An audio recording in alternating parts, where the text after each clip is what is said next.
전번 주의 시간은 우리 인생에 대해서 말씀을 나눴습니다. 결론은 인생은 태어나면은 예수님의 말씀으로 청종하면서 살아야 된다는 결론이 나왔습니다. 그래서 하나님은 이렇게 인생에 대해서 모든 결과론을 전도서를 통하여 우리가 인생에 대해서 어떻게 살아야 될 것인가 심각하게 우리가 생각해 보는 시간이 되었으면 합니다. 그래서 이 인생에 대해서 술과 희락과 여러 가지 있어도 다 그것을 자제하고 하나님의 말씀을 청종하고 사는 것이 최고의 길이라는 것을 알았고, 또 하나님의 말씀을 청종하지 않으면은 짐승과 다름이 없다는 것을 전번 시간에 말씀을 나눴습니다. 또 이번에는 지금 시대가 많이 어려워졌습니다. 4년 동안 그 전염병으로 인해서 많은 환란이 있었고, 또 모든 경제가 지금 거의 불완전한 상태로 가고, 영적으로 살아가기가 너무 힘든 이런 시기에 놓여 있습니다. 그래서 육적도 마찬가지입니다. 하늘의 비를 받으면서 우리가 살아야 되는데, 그 비를 비에 어긋나는 그 우리가 행동을 하는, 그 하나님의 말씀에 어긋나는 행동을 하는 그런 세태가 있어서 또 다시 옛날로 혼탁한 세상으로 되돌아가는, 희락과 술을 즐기는 그런 시대가 지금 도래했습니다. 언제 그랬듯이 또 시간은 그렇게 가는 것입니다. 그래서 오늘 말씀은 전 세계가 지금 전쟁으로 쑥대밭이 되고 있습니다. 그 속에서 살아보겠다고 각 나라는 이렇게 저렇게 하지만은 하나님은 이미 심판을 하시고 계신다는 것을 오늘 말씀을 통하여 알 수가 있습니다. 마태복음 24장 38절에 보면 홍수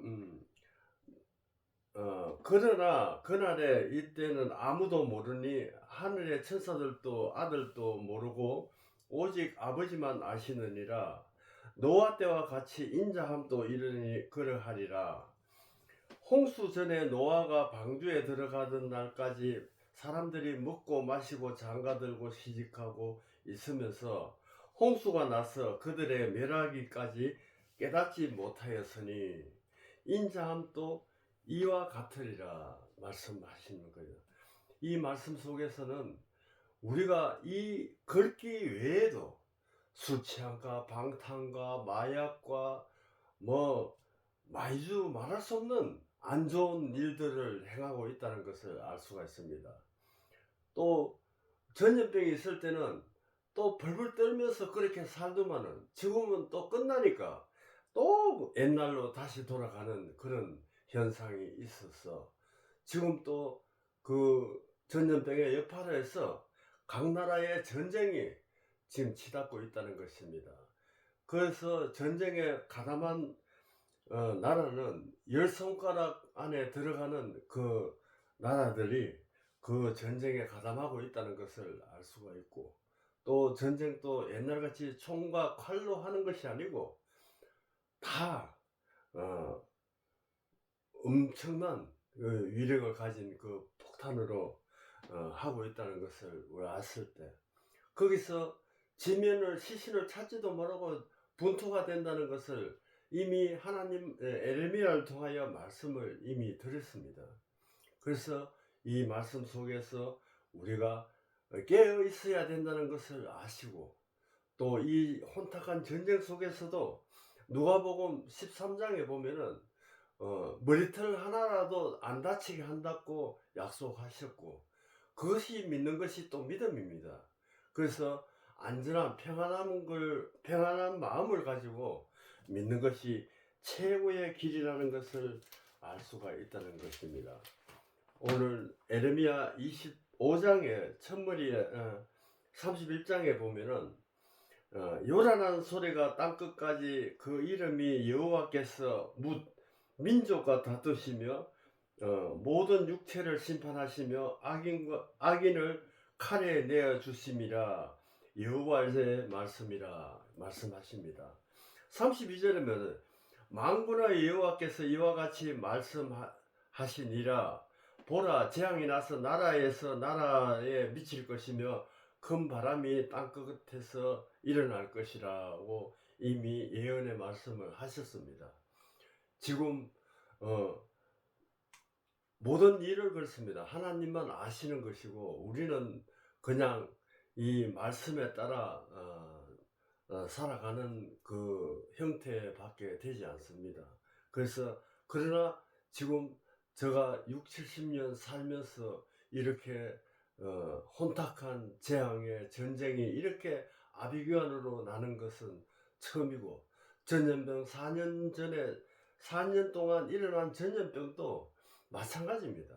다 처음 겪는 것입니다. 그래서 이 재앙 속에서 깨어있고 하나님 말씀을 청종하고 하나님의 생명의 말씀을 놓치지 않고 산다면은 화평이 온다는 것을 더욱더 알게 되었습니다.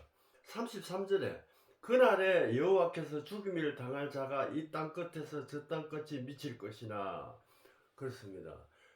겨우 전염병이 끝나고 전쟁이 시작됐지만은 이거는 시작에 불과한 것입니다. 땅끝에서 땅끝까지 전쟁이 일어난다는 것입니다.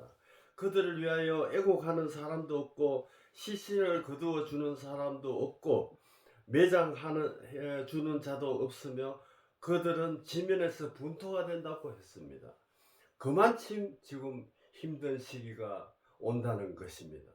그래서 누가복음 13장에 보면은 부모가 자식을 죽는데 내주는 일이 있다 하는 거로 참으로 현실로 지금 돌아오고 있다는 것을 알 수가 있습니다. 그만큼 지금 세상은 혼탁하게 돌아가고 있다는 것을 알 수가 있습니다. 그래서 누가복음 21장에 보면은 21장 10절에 이르시되 민족이 민족을 나라가 나라를 대적하고 일이 일어나겠고, 에레미야를 통하여 말씀한 것이 예수님이 이렇게 말씀하시는 것입니다.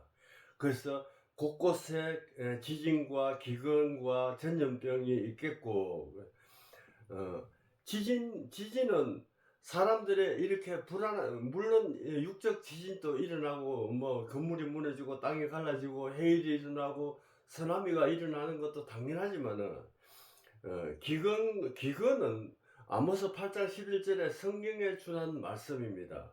해석은 말씀이 없는 기갈이라고 했습니다. 없다는 것은 청종하지 않는다는 것입니다. 그래서 그만큼 메말라 있다는 것을, 말씀에 메말라 있다는 것은 이 시대를 두고 하는 말씀입니다. 전염병이 있겠고, 전염병은 이미 4년 동안 지나갔지만은 앞으로 또 더 강한 전염병이 온다는 예고도 된다는 것입니다. 또 무서운 일과 하늘로부터 큰 징조가 있으리라. 에레미야 25장과 마찬가지로 예수님은 하나님의 말씀을 준하여 이렇게 예고를 한 것이 현실로 지금 돌아가고 있다는 것을 알 수가 있습니다. 심지어 부모와 아버지가 자식을 죽는데 내주며 형제와 친척이 벗이 너희 일을 넘겨주겠으며 너희 중에 몇을 죽이게 하겠고 말씀하시는 것입니다. 그래서 우리가 이 말씀 속에서 우리가 정신 차리고 받아들여야 되는 것은 깨어 있어야 된다는 것입니다. 깨어 있다는 것은 예수님의 생명의 말씀을 놓치지 않고 살아가는 것이 최고의 상책이라는 것을 다시 한번 극산품 포도의 말씀을 전해드리는 것입니다. 17절에 또 너희가 내 이름을 말미암아 모든 사람에게 미움을 받을 것이나 너희 머리털 하나도 상하지 않게 하리라 했습니다. 참 귀한 말씀입니다. 그러나 이것을 믿기가 어려워서 그렇지, 이 말씀을 믿는다면은 참으로 믿음이 대단한 믿음이 된다는 것입니다. 그래서 이 전쟁의 총알을 피하면서, 우리가 재앙을 피하면서, 전염병을 피하면서 이렇게 물탈 하나라도 상하지 않게 한다는 것은 온전한 믿음을 택한 자의 믿음을 이야기하는 것입니다. 설 믿어가는 되지 않는다는 것을 다시 한번 강조하는 것입니다. 너희 인내로 너희 영혼을 얻으리라 했습니다. 이 말씀은 우리가 꼭 새겨 듣고 이 말씀 속에서 우리가 살아가야 된다는 것입니다. 항상 청종하면서 이 말씀을 우리가 의지하면서 이 불안한 세계를 살아가야 된다는 것입니다. 너희는 34절에 너희는 스스로 조심하라. 그렇지 않으면 방탕함과 술 취함과 생활의 염려로 마음에 둔해지고 뜻밖의 그날의 덫같이 너희에게 임하리라 말씀하시는 것입니다. 전도서에 보면은 건물에 고기가 느닷없이 잡히듯이 우리도 언젠가는 예수님의 생명줄을 놓으면은 언제 덫에 잡힐지도 모릅니다. 칼에 잡힐지, 총알에 잡힐지, 핵폭탄에 잡힐지, 지면에 분투가 될지도 모른다는 것입니다. 그래서 이것은 에레미야를 통하여 25장을 통하여, 또 마태복음 24장, 누가복음 21장, 마가복음 13장을 통하여 말씀하시는 것입니다. 이만큼 중요하니까 군데군데 말씀을 이렇게 그날의 덫같이 말씀하시는 것입니다. 덫같이 너희를 임하리라. 온 지구상에 거하는 모든 사람에게 임한다고 말씀하시는 것입니다. 그러므로 너희는 장차 올 모든 일에 능히 피하고 인자 앞에 서도록 항상 기도하며 깨어있으라고 말씀하시는 것입니다. 누가복음 21장입니다. 이것은 우리가 놓치지 않고 기억하면서 매일 조금이라도 잊어버리면 그거는 생명줄을 놓는 것입니다. 기억하면서 살려면은 이렇게 해야 된다는 것입니다. 깨어있으라 하시니 말씀하시는 것입니다. 그래가 우리 이 말씀 속에서 어떻게 살아야 되는지 우리가 또 에베소서를 통하여 우리가 말씀하시는 것입니다. 에베소서 4장을 통하여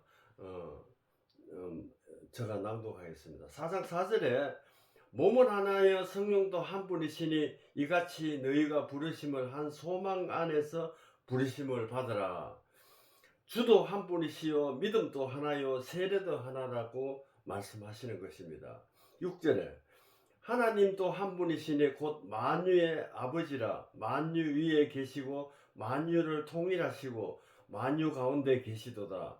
우리 각 사람에게는 그리스도의 선물을 분량대로의 은혜를 주신다고 했습니다. 분량대로는 내 그릇대로 은혜를 받는 것입니다. 정말 중요한 것입니다. 이 시대에, 혼탁한 시대에 내가 예수님을 향하여 몰입하고 있다는 것은 엄청난 복의 복을 한다는 것을 또 알 수가 있습니다. 그러므로 이러기를 그가 위로 올라가실 때 사로잡았던 자들을 사로잡으시고 사람들의 선물을 주셨다 했습니다. 선물은 믿음입니다. 생명의 믿음을 선물을 우리에게 주셨다는 말씀입니다. 분명히 이 말씀을 우리가 기억하면서 놓치지 말고 그냥 그닥기로 하는 것이 아니고 또 읽고 또 읽고 또 그 말씀대로 행하고 해야 이 재앙을 헤쳐나갈 수 있다는 것입니다. 언제 우리나라도 안전지대가 절대 아닙니다. 항상 언제 시시때때로 폭탄을 터뜨릴지 모르고 있다는 것을 여러분들도 아시고 지금 매체를 통하여도 항상 주의 있게 그렇게 말씀을 하시는 것을 봅니다. 우리가 이 어려움 속에서 예수님의 선물을 주셨다는 것은 그 무궁무궁한 것, 설명할 수 없는 그 헤아림으로 우리가 받아들여야 된다는 것입니다. 그래서 항상 깨어있고 항상 그 말씀을 청종하고 사는 것이 최고의 선물이라는 것을 우리가 알 수가 있습니다. 그래서 22절에 너희는 유혹의 욕심에 따라 썩어져는 구습을 옛사람을 버리라고 했습니다. 그래서 내가 갖고 있는 율법과 유전죄와 내 자신의 죄, 또 모든 것을 우리가 버려야 됩니다. 버리지 않으면 새 사람이 될 수가 없습니다. 그래서 이 시대는 새롭게 내 옛것을 다 무너뜨리고, 예레미야 1장을 보면은 파멸하고 파괴하고 다시 건설해야 된다는 것을 에레미야의 주 목적으로 기록을 되어 있습니다. 그래서 이 말씀도 지금 마찬가지입니다. 내가 갖고 있는 모든 내 생각까지도 버려야 됩니다. 예수님의 생각을, 예수님의 말씀을 내 머릿속에 가슴속에 집어넣고 그 좋은 밭이 되어서 꼭꼭 심어서, 마음밭에 꼭꼭 심어서 겨자씨의 믿음으로 다시 시작해야 내 마음에 장성한 나무가 되어서